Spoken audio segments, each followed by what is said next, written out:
Merci beaucoup d'être présent pour cette rencontre organisée par le MFRB pour échanger avec les différents courants politiques soutenant l'idée d'un revenu de base.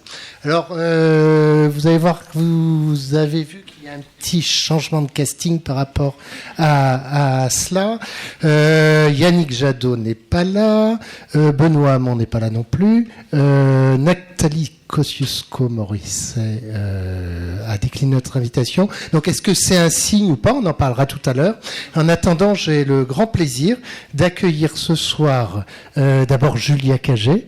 Julia Cagé, vous êtes spécialiste en économie du développement et en économie politique et vous représentez Benoît Hamon, vous faites partie de son équipe de campagne. J'ai le plaisir également de recevoir sur ce plateau le sénateur écologiste Jean de Sessard, qui est un ardent défenseur du revenu de base et qui représentait Yannick Jadot. Je vois que vous avez vos supporters.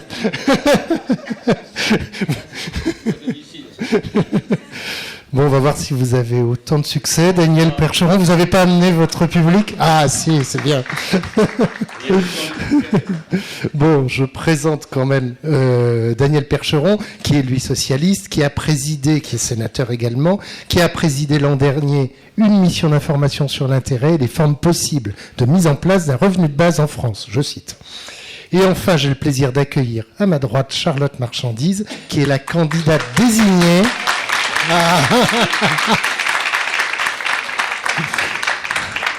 La candidate désignée de la primaire citoyenne et qui, elle, est venue en personne, ce qui mérite vos applaudissements, effectivement.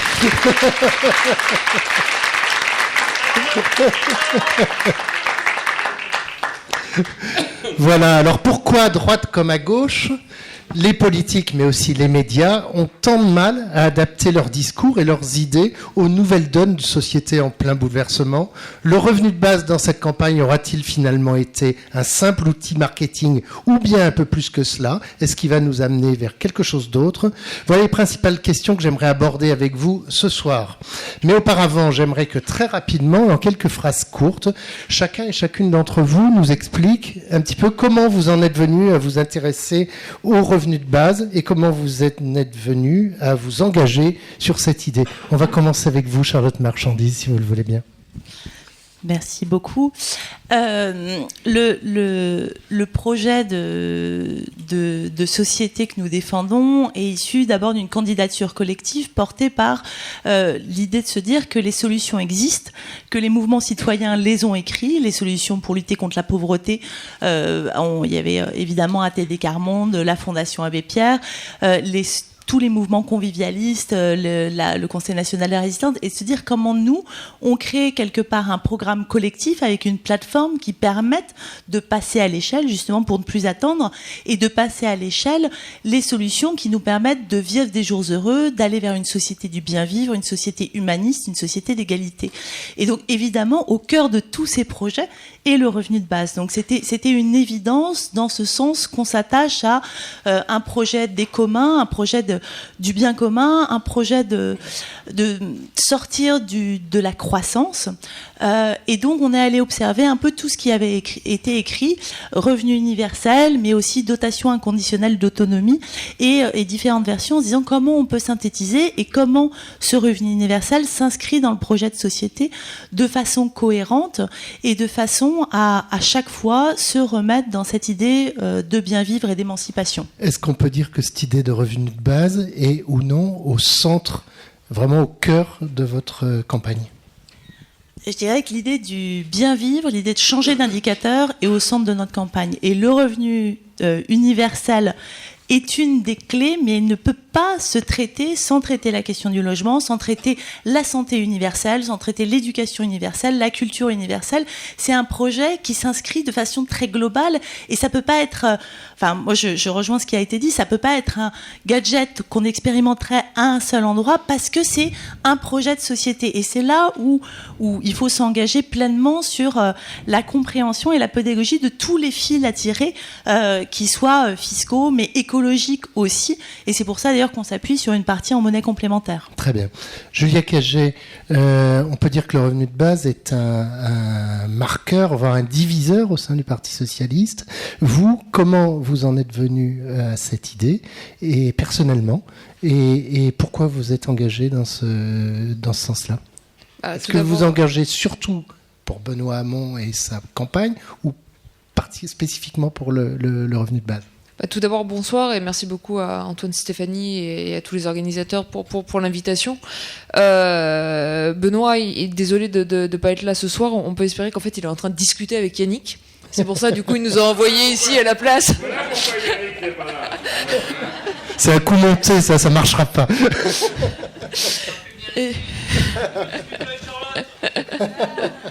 Ça serait pas mal, oui, ça serait bien. Ouais, ça serait bien. Pour parler plus sérieusement, je pense que c'est un engagement qui est double, c'est-à-dire que je me suis engagée dans la campagne de Benoît Hamon parce qu'il y avait des idées dans cette campagne qui m'attiraient, et parmi ces idées-là, il y avait le revenu universel d'existence, qui est une problématique qui est extrêmement intéressante, qui est centrale, surtout pour les nouvelles générations qui ont des difficultés, à faire leurs études dans les meilleures conditions, qui devraient être celles qu'on doit offrir à tous nos jeunes et à tous les étudiants en France.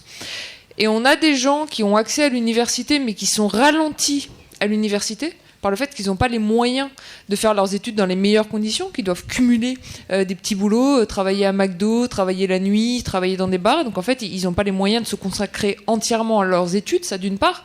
Et deuxièmement, on voit que c'est extrêmement difficile aujourd'hui de s'insérer, quand on est jeune dans la société française, d'avoir son premier CDI, un emploi stable, d'essayer de créer une entreprise, une start-up, parce que finalement, on n'a pas l'accompagnement, le soutien financier que l'État devrait donner à tous les jeunes. Donc je pense qu'une partie de l'engagement qui est le mien est un engagement générationnel. Une autre partie, c'est aussi l'engagement d'une économiste et du point de vue de l'économiste que je suis. Et c'est pour ça qu'on avait signé avec 9 autres économies, Camille Landé, Emmanuel Saez, Dominique Méda, Thomas Piketty, une tribune dans Le Monde entre les deux tours de la primaire sur le revenu universel. Nous, on trouvait que c'était l'une des propositions les plus intéressantes et les plus porteuses de cette campagne. Et pour commencer par votre question d'introduction, bien sûr que c'est pas un gadget de la campagne qu'on aura oublié dans 3 mois, parce que dans 3 mois, faut espérer que cette campagne, la gauche l'ait gagnée. Et donc le revenu universel, on l'implémente au 1er janvier 2018. C'est pour ça que je suis ici et c'est pour ça qu'on se bat. Donc c'est finalement non seulement un élément qui a été mis au centre du débat, mais potentiellement un élément qui va changer la vie de millions de Français à horizon de 10 mois. Tout à l'heure, le représentant d'ATD Quart Monde parlait disait, en gros, nous, on veut d'abord le revenu universel ou le revenu de base pour lutter contre la grande pauvreté. Je vous ai pas entendu parler de la pauvreté. Vous l'avez oublié ou... Non, je ne l'ai pas oublié. La grande pauvreté en France, elle touche en grande partie les plus jeunes, pas que, les plus jeunes, les femmes, les parents isolés. Donc c'est vrai que j'ai commencé sur les plus jeunes. Mais il y a plusieurs dimensions au revenu universel. Il y a la dimension de lutte contre la grande pauvreté, et c'est sans doute ce qui en fait l'urgence principale, et qui fait, je suis d'accord avec la conclusion de la table ronde précédente, que je pense pas, malheureusement, et pourtant je suis une économiste, donc en général je suis pour l'expérimentation, et quand on fait de l'économie du développement, on fait énormément d'expérimentation. Là je pense pas qu'il y ait le temps de l'expérimentation. C'est un changement dont on a besoin. Je veux dire, si on avait expérimenté la sécurité sociale en 45, on serait peut-être encore en train de l'attendre. Elle a été expérimentée avant-guerre, mais la réflexion de la résistance et les acquis qui sont allés avec le mouvement de la résistance, finalement, ne sont pas tant basés sur cette expérimentation que sur la volonté de créer une protection sociale universelle qui permette de couvrir tous les Français. Donc il y a la pauvreté qui le rend urgent, ça c'est une partie. Deuxième partie du revenu universel, c'est les plus jeunes, l'émancipation des plus jeunes, à la fois pour ceux qui veulent s'insérer et pour ceux qui veulent se former. La troisième partie, et ça elle est clé, c'est la revalorisation du travail, et notamment la revalorisation des plus bas salaires et l'augmentation des salaires nets. Donc il y a vraiment ces 3 blocs, ces 3 dimensions, et je pense qu'on peut pas les penser séparément les uns des autres. Je pense que d'ailleurs ça serait absurde d'avoir un espèce de débat, est-ce qu'il faut d'ailleurs mieux le faire pour les plus jeunes ou pour lutter contre la pauvreté. C'est un outil qui va nous permettre de répondre en même temps à plusieurs questions, à plusieurs préoccupations, et c'est ce qui en fait un outil d'autant plus urgent et d'autant plus nécessaire. Merci. Daniel Percheron, comment êtes-vous venu, vous, au revenu de base? Je suis venu de loin. D'un train de sénateur? Je suis venu d'un train de militants au revenu de base, pour 3 raisons. La première raison, je suis élu du bassin minier du Nord-Pas-de-Calais, plus exactement de l'arrondissement de Lens, qui est l'arrondissement de France qui fabrique le moins de richesses en économie marchande. Chez nous, depuis environ 40 ans, depuis la fin des grandes industries, le marché ne suffit pas. Pauvreté, chômage de masse, 45% des jeunes de moins de 25 ans dans l'arrondissement de Lens, qui est la 12e aire urbaine de France, ce que vous ne savez probablement pas, sont au chômage. Par conséquent, je viens d'un territoire où l'on sait que le malheur est possible et que l'industrie ne repousse pas lorsqu'elle disparaît naturellement et que la fierté du travail, les mineurs, peut, elle aussi, disparaître. C'est un premier point. Le deuxième point, c'est que, vous le sentez bien, je milite depuis longtemps et je crois qu'il y a une cohérence fondamentale dans le parcours du réformisme socialiste à adopter avec prudence, mais avec conviction, le revenu universel. Je rappelle aussi dans le contexte que notre pays, la France, après les multiples alternances, sur la base du Conseil national de la résistance, est le pays au monde qui dépense le plus dans la protection sociale. 730 milliards. Au monde, oui. 31, 32, 33% du PIB. Et que par conséquent, il est tout à fait logique qu'à l'heure de la mondialisation foudroyante, déstabilisante, nous pensions qu'il y a des gagnants et qu'il y a des perdants. Et comme depuis toujours, nous nous préoccupions de tendre la main aux perdants et que nous imaginions l'avenir, révolution numérique, 14% des Français sous le seuil de pauvreté. La France est toujours la 5e puissance économique du monde. L'heure du revenu universel et de son débat nécessaire, passionnant, a vraisemblablement sonné. Et nous ne pensions pas au Sénat, unanime quant aux conclusions sur l'expérimentation, que l'heure sonnerait aussi nettement, aussi fortement lors de l'élection présidentielle. Nous y voilà. Quand vous étiez à la tête du conseil régional de Hauts-de-France, de Nord-Pas-de-Calais à l'époque, l'heure n'avait pas encore sonné? Lorsque j'étais, comme vous le dites, à l'imparfait animateur parmi d'autres de la région de Nord-Pas-de-Calais, 4 millions d'habitants, la région de France où le chômage est le plus élevé et les revenus les plus faibles, j'étais en sorte en prise directe avec le modèle social français. Et j'étais en prise directe avec l'histoire qui faisait que les populations qui avaient toujours fait confiance aux grands partis de l'épopée ouvrière se détournaient rapidement, et je parlais de l'arrondissement de Lens par exemple, votaient pour les candidats du Front National. Marine Le Pen, aux dernières régionales, fait 55% des voix, là où François Mitterrand, en 81, a fait 80% des voix au deuxième tour de la présidentielle. Donc, il y a aussi, dans le contexte de la fragilité actuelle de notre pays, ce besoin impérieux de trouver des réponses compte tenu de l'évolution du monde, compte tenu des difficultés de la France, et compte tenu aussi des inégalités territoriales. Le dernier rapport sur l'emploi et la croissance montre que la géographie du développement économique et de l'emploi n'a pas évolué depuis 40 ans. Mais encore une fois, il y a 3 ou 5 ans, c'était trop tôt?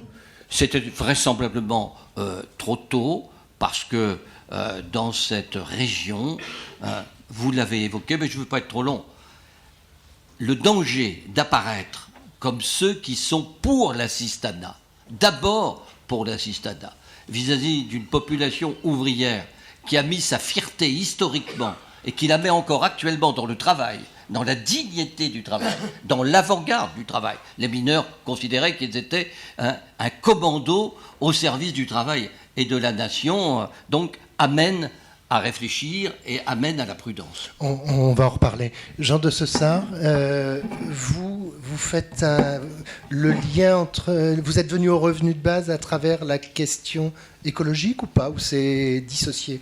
Vous parlez de moi personnellement ou du mouvement écologique? C'est le mouvement écologique qui est venu par l'écologie. Vous personnellement?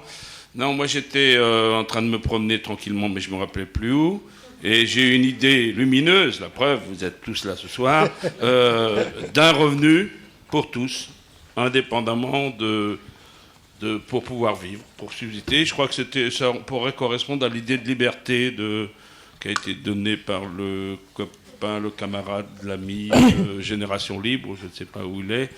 Donc voilà, c'est l'idée qu'on devrait maintenant, dans le degré d'organisation de notre société, avoir un revenu.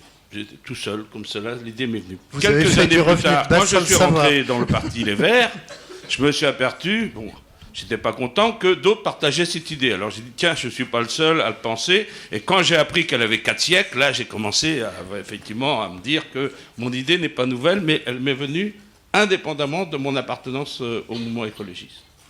Alors que le mouvement écologiste en soit très porteur, je pense qu'il y a au départ, l'idée de lutte contre l'exclusion. Le mouvement écologiste est très attaché à la lutte contre l'exclusion et le fait qu'il n'y ait personne sur le carreau. Et je crois que ça a beaucoup aidé à une prise de position du mouvement Les Verts à cette époque, même si ça n'avait pas été encore validé majoritairement, puisqu'il y avait un courant dont des amis sont ici, qui représentait 30 à 40% dans le parti Les Verts, mais dernièrement, ces dernières années, on a pris position officiellement pour le revenu de base et le revenu universel. Et donc, notre candidat Yannick Jadot peut parler effectivement au nom du parti lorsqu'il défend le revenu universel. Juste une petite question annexe puisque vous êtes un représentant des écologistes.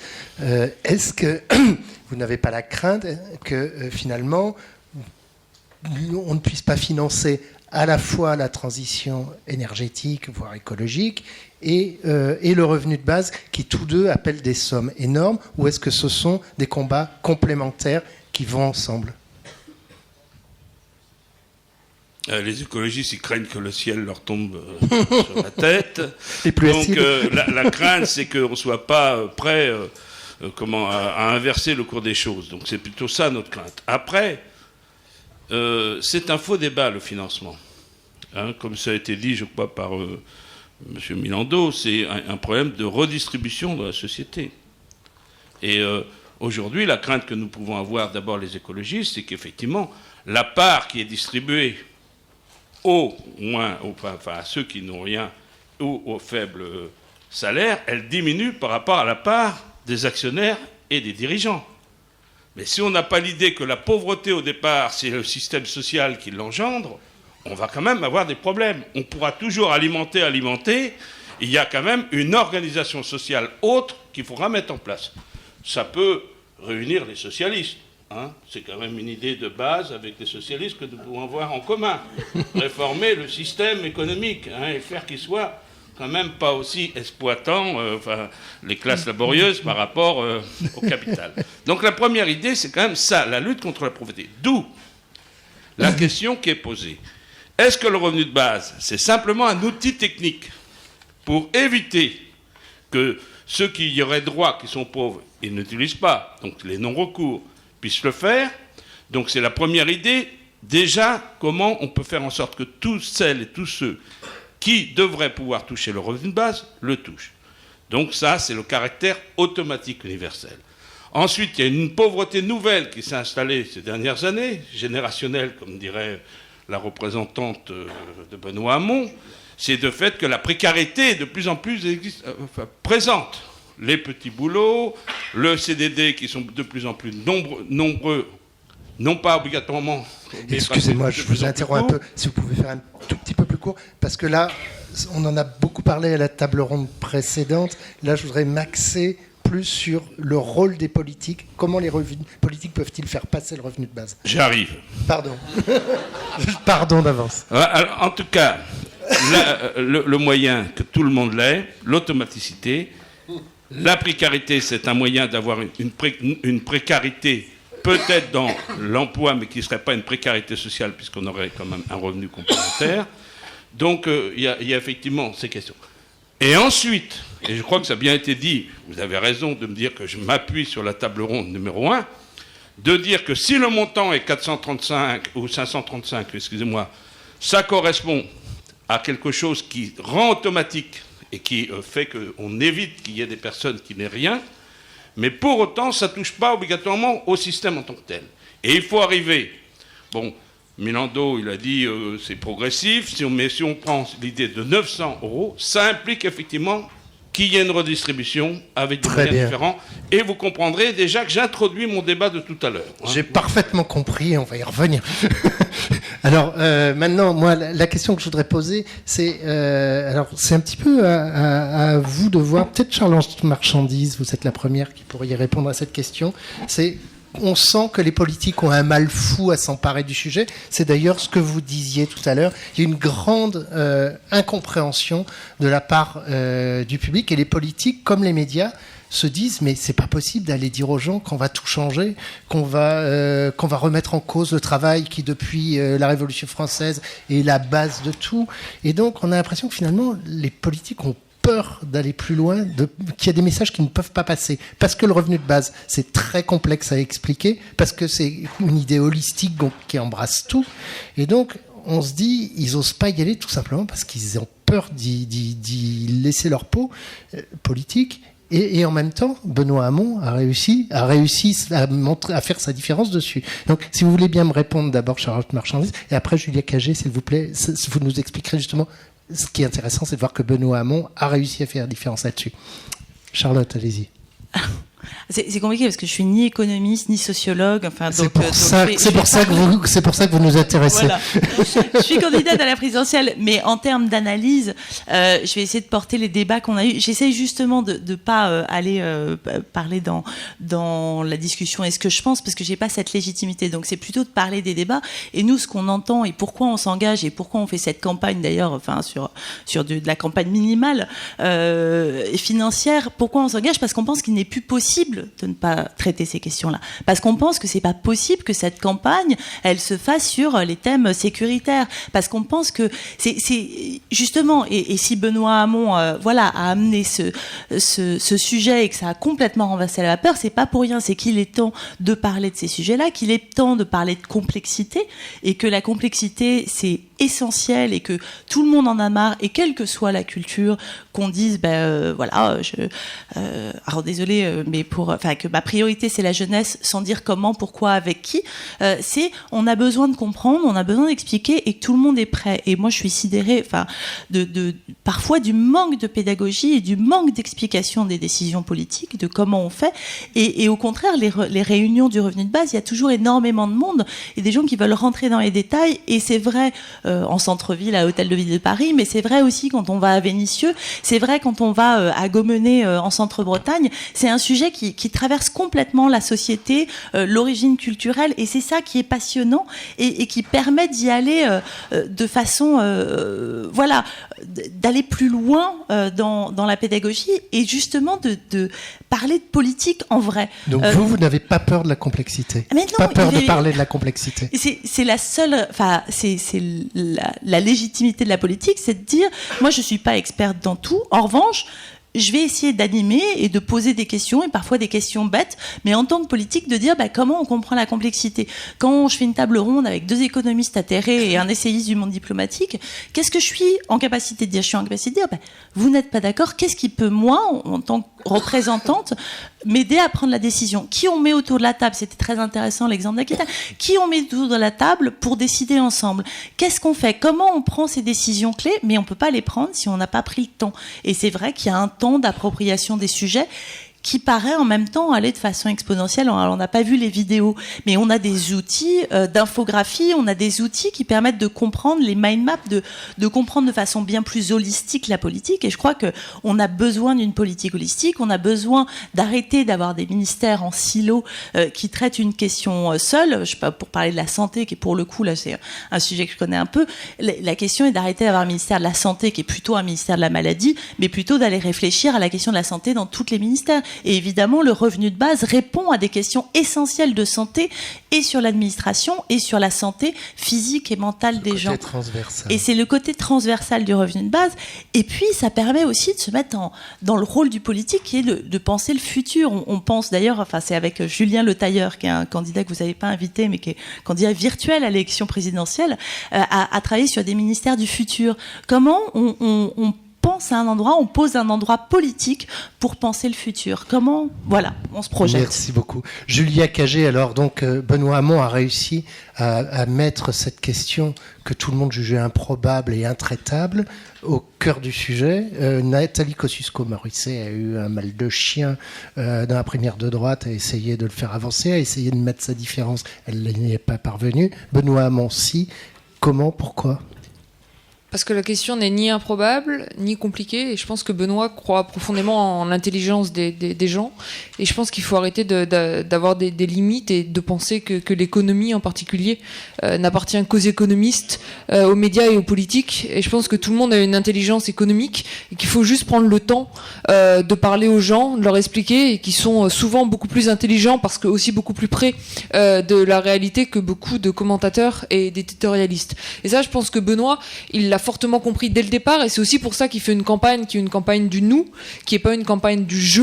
C'est pas quelqu'un qui a un ego surdimensionné, c'est pas quelqu'un qui se rêve président de la République, c'est quelqu'un qui essaie de construire un projet politique. Et de ce point de vue-là, vous êtes d'ailleurs assez proche, et je pense que vous devriez pas avoir peur ou vous retenir de parler de certains sujets en pensant que vous n'avez pas la légitimité. Il y a personne qui a la légitimité d'aborder l'économie ou non, mais tout le monde peut en parler bien avec des intelligences différentes et avec des sentiments différents. Et moi, quand j'en parle à mes étudiants, ou quand j'en parle à mes grands-parents, ou quand j'en parle à mes parents, ou quand j'en parle à mes amis, ou quand j'en parle à mes voisins, on va pas exactement avoir la même discussion sur le revenu universel, d'ailleurs, parce qu'ils vont pas le percevoir de la même manière.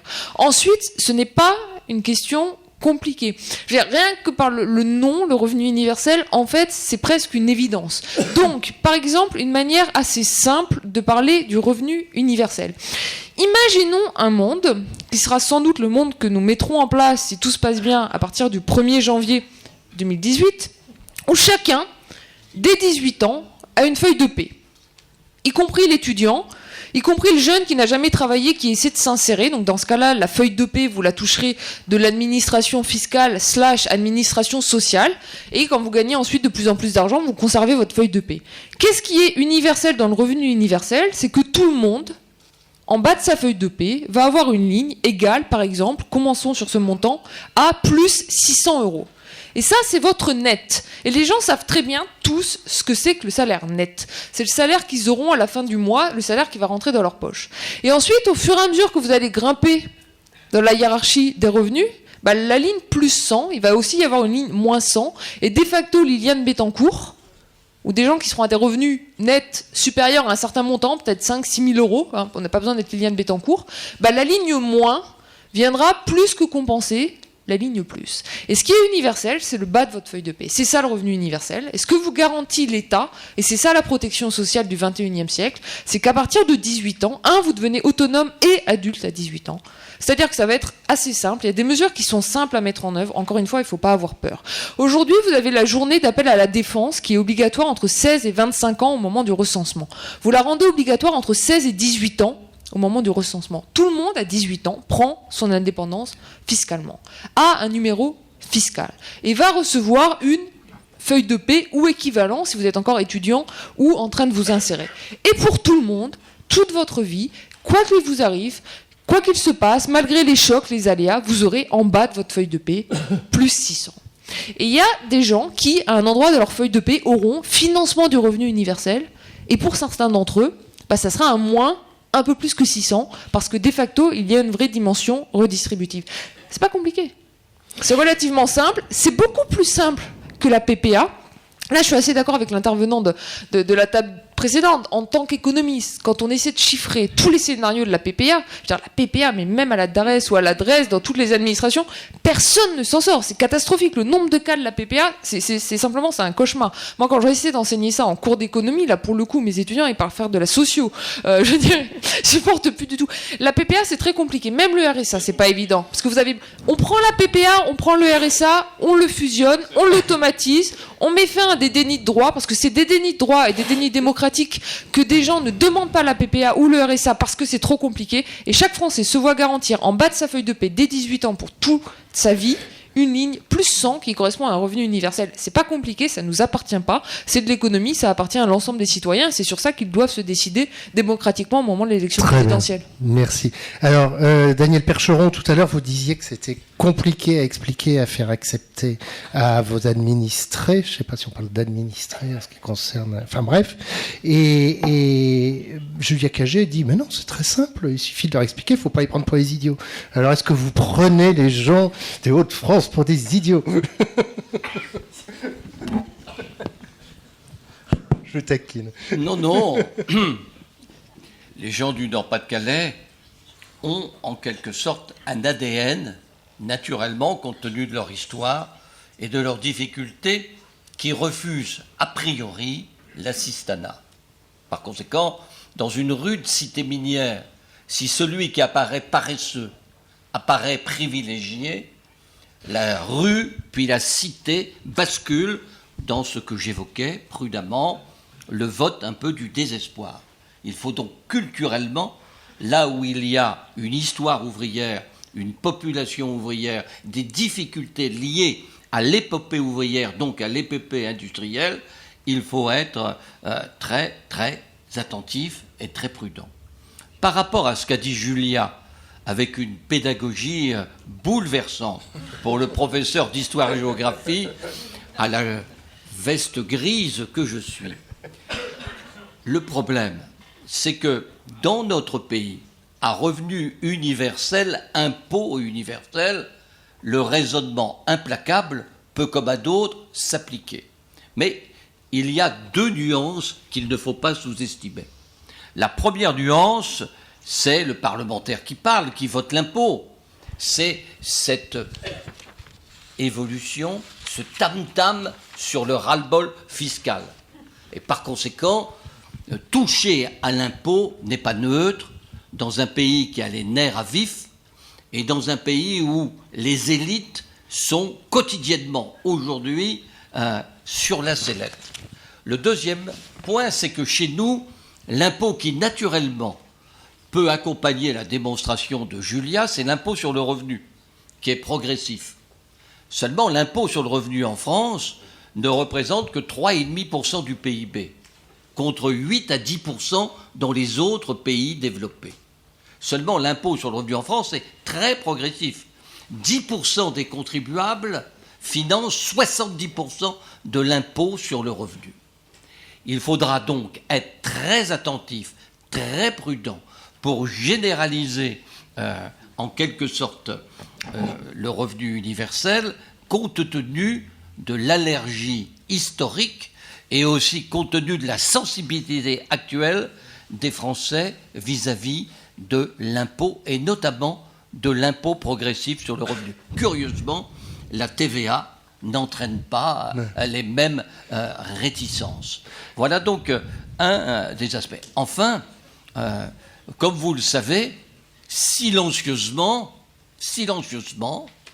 mais victorieusement, les élites économiques, et notamment les élites françaises qu'on appelle Bercy, pour raccourcir, prenons M. Trichet, ont fait que la France a abandonné son système d'endettement et s'est ralliée à la dette liée au marché mondial. Notre dette est dans les mains du marché mondial. Nous devons donc, comme pays très endetté, un peu surendetté comme un ménage, là aussi, apporter toute notre vigilance à cet aspect des évolutions fiscales et des plus 10 ans dans le domaine social. C'est pourquoi tout à l'heure, j'évoquerai 2 ou 3 propositions sur le coût réel et le financement du revenu de base. Alors, juste avant de vous donner la parole, Jean de Sessa, Julia Cagé, vous vouliez répondre, mais très rapidement, parce que le temps tourne. Très rapidement. Un peu de pédagogie sur le financement. Je n'ai pas dit qu'on allait le financer par l'impôt progressif sur le revenu.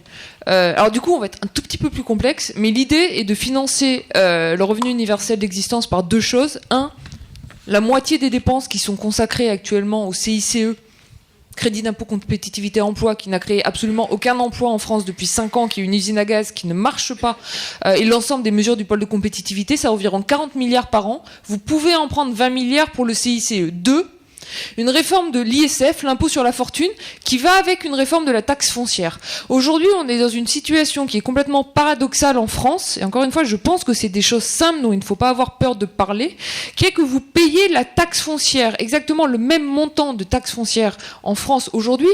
Si vous êtes propriétaire d'une maison, d'un appartement qui vaut 300 000 euros et que vous avez 290 000 euros de dette, donc à l'arrivée, vous possédez un patrimoine net de 10 000 euros, que si vous possédez la même maison ou un château dans la Sarthe évalué à 400 000 euros, et il se trouve que vous avez remboursé l'intégralité de votre emprunt. Donc il faut repenser fondamentalement une réforme de la taxe foncière qui vient taxer le capital net, pas les gens endettés, avec une réforme de l'ISF. Et je finis là-dessus.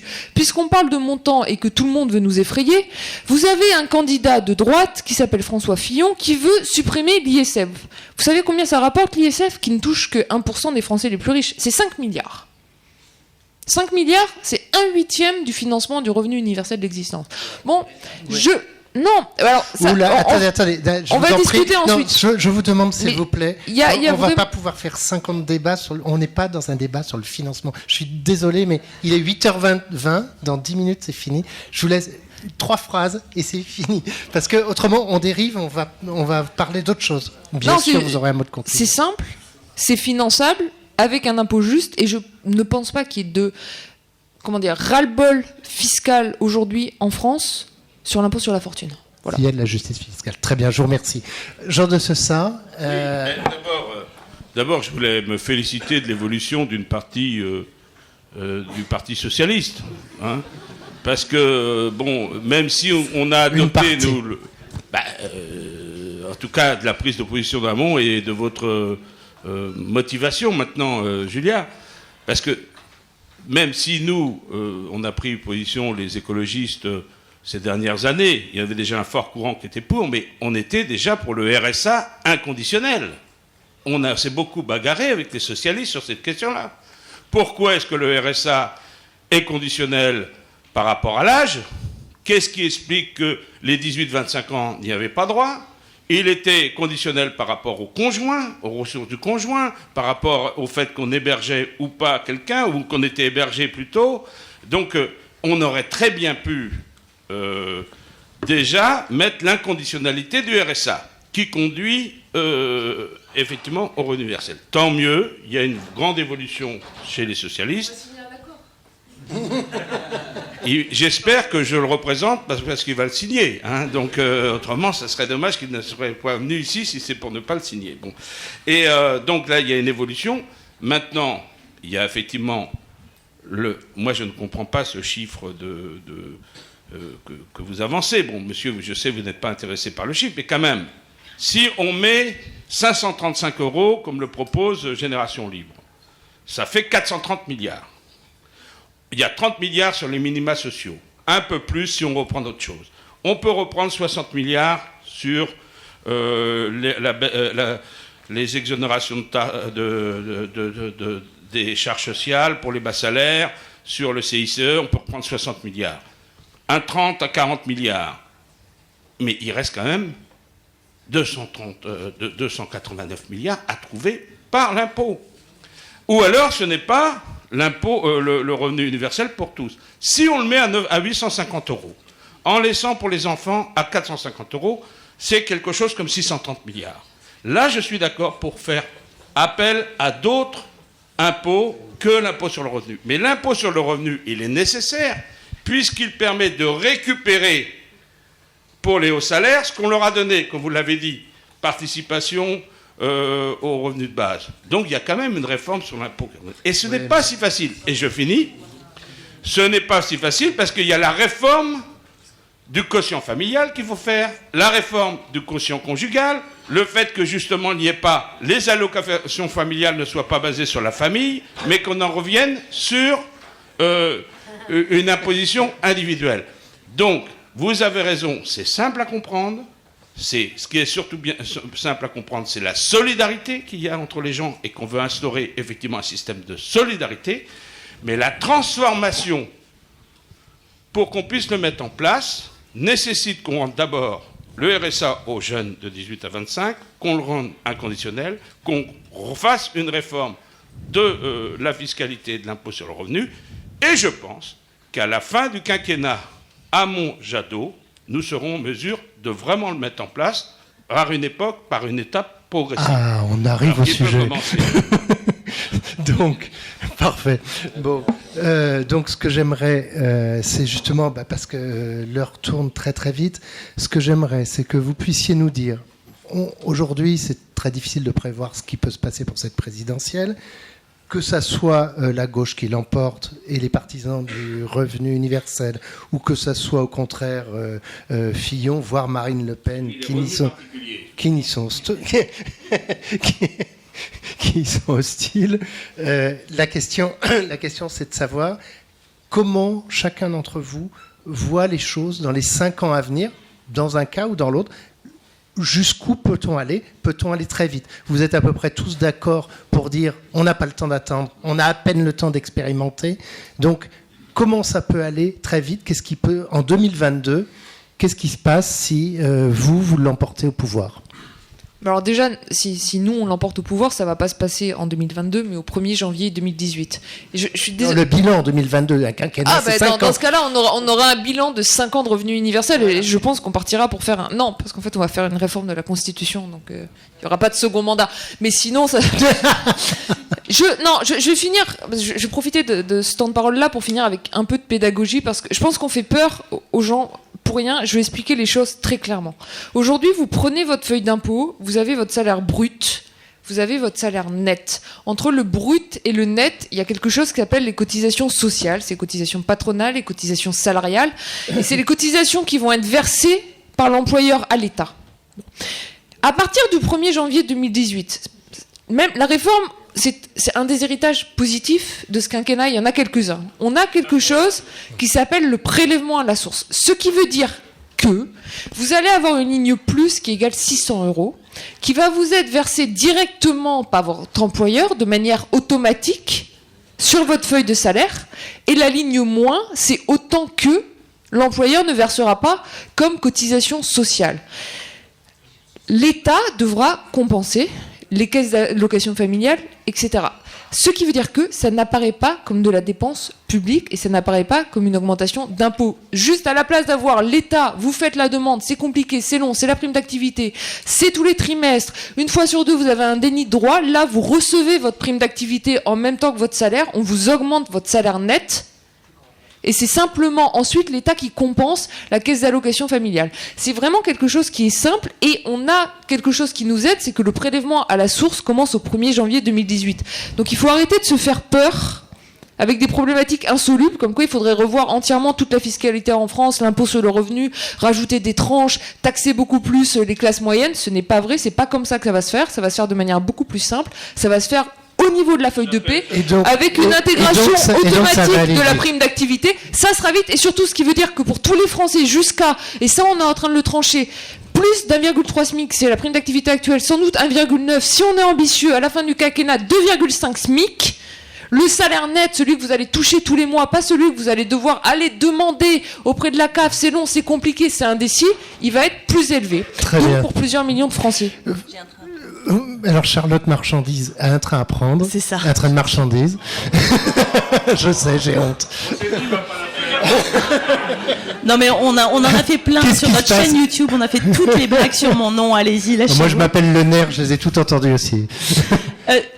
Très rapidement, puisque du coup j'ai un train à prendre, la question dont on n'a pas aussi parlé, c'est la question des droits fondamentaux. Comment on peut intégrer sur le revenu universel du droit à l'eau, qui est un bien commun, du droit à l'électricité, comment on travaille la question du logement, comment on peut aussi être en monnaie complémentaire, parce que c'est aussi une façon d'émanciper, parce que c'est aussi une façon d'aller sur les transitions écologiques et de travailler autrement. Et ça, c'est en cours. On voit déjà qu'il y a plein de choses qui se passent à travers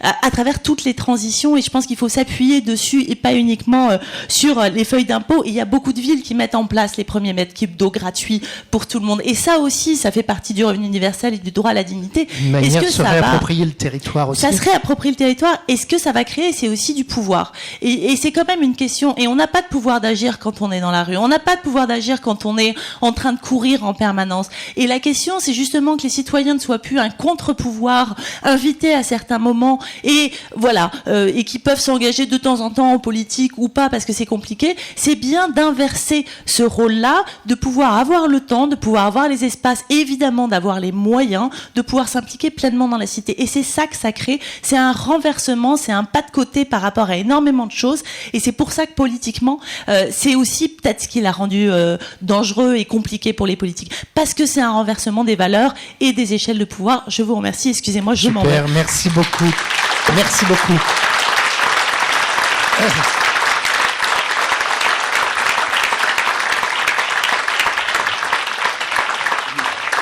Daniel Percheron, le mot de la fin.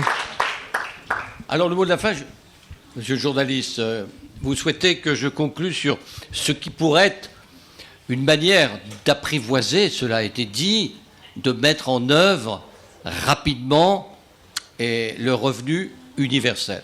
Premièrement, ne négligez pas que en 6 mois, le Sénat, toutes tendances confondues, a réussi à être unanime pour faire le rapport sous la présidence du sénateur Wallerenberg, qui appartient à l'opposition aujourd'hui, mais à la majorité sénatoriale. Et par conséquent, UDI. Et par conséquent, je pense que nous nous sommes mis d'accord, après avoir beaucoup entendu, voyagé, vu les expérimentations, sur 2-3 idées simples. Premièrement, il faut, croyez-moi, je le dis aux partisans du revenu universel qui sont nombreux, il faut expérimenter. Le front syndical, qui est hostile au revenu universel, acceptera l'expérimentation. Le monde enchanté des grandes associations caritatives, très réservées sur le revenu universel, a plaidé tout à l'heure sur l'expérimentation. Et les élus de toute tendance, élus à la française, enracinés, se sont mis d'accord sur l'expérimentation. Les universitaires, les intellectuels, les personnalités, par exemple, synthèse à la française, je pense à Louis Gallois, secteur public, secteur privé, qui préside une expérimentation, les territoires zéro chômage, nous ont tous dit la même chose. Le RSA n'a pas été assez expérimenté. Interrompu au bout de 18 mois, il fallait 3 ans. Les politiques, ne vous mêlez pas de l'expérimentation. On entendait la Gironde. Laissez l'expérimentation scientifique se faire dans toute son ampleur. Soyez présents, mais ni clientélisme, ni influence, ni en quelque sorte volonté d'intervenir, même dans le cadre de l'État-nation à la française, ne doivent gêner l'expérimentation. Expérimentons. Et pour rassembler les Français, lorsqu'on a entendu, par exemple, juste avant qu'il nous quitte, Lionel Stoléru, on sent bien que l'éradication de la pauvreté, des 14% de Français vivant sous le seuil de pauvreté, est au cœur d'un consensus qui peut nous permettre d'installer le revenu universel. Le deuxième aspect, on sent bien aussi, toutes les analyses le montrent, que la mondialisation de l'économie et le fait que l'économie française penche vers la rente nous a fait négliger la jeunesse de France, les 18-25 ans. Leur part dans le PIB national a reculé de 2% en 15 ans. La part des seniors a augmenté de 30% en 15 ans.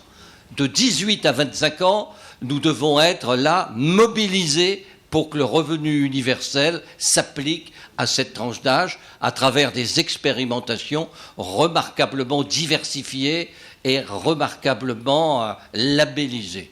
C'est un point très important. Troisièmement, faisons en sorte qu'à l'aide d'1 milliard ou de 2 milliards d'euros d'abord, et les gisements ont été remarquablement évoqués, l'État prenne en charge l'expérimentation.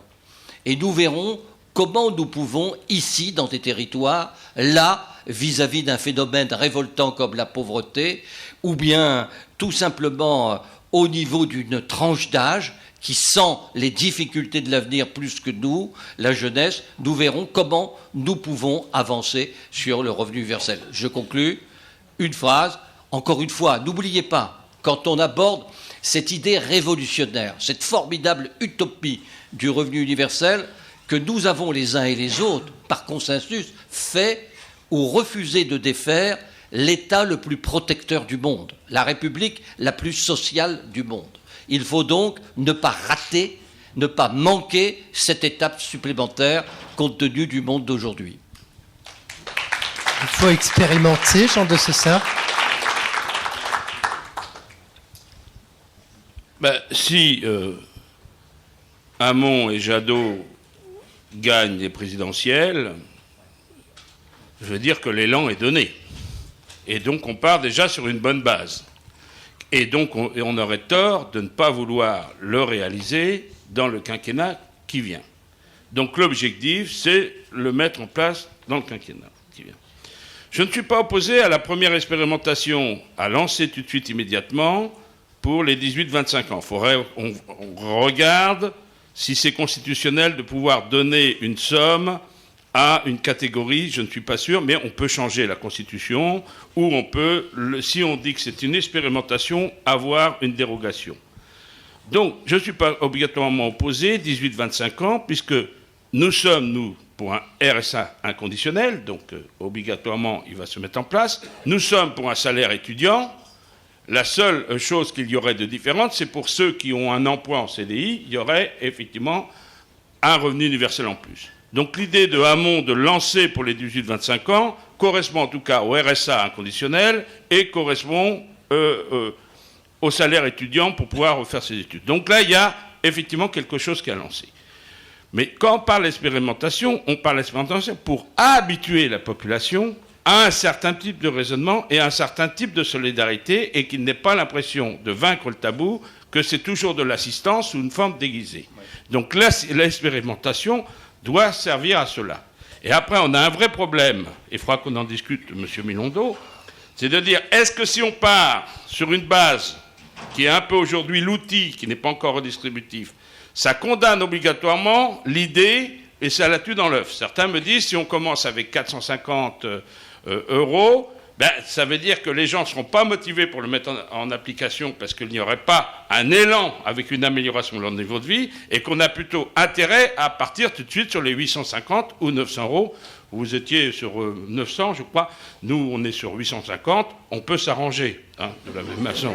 Voilà. Donc, on a quand même quelques questions à résoudre. Et comme vous le dites, les présidentielles, c'est pas loin.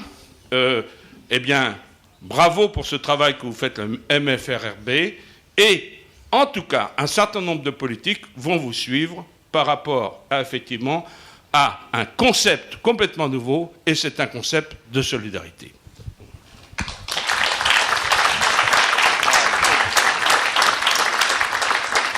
Bien, écoutez, merci beaucoup. On remercie beaucoup le MFRB pour son accueil, sa formidable organisation et le buffet qui nous attend.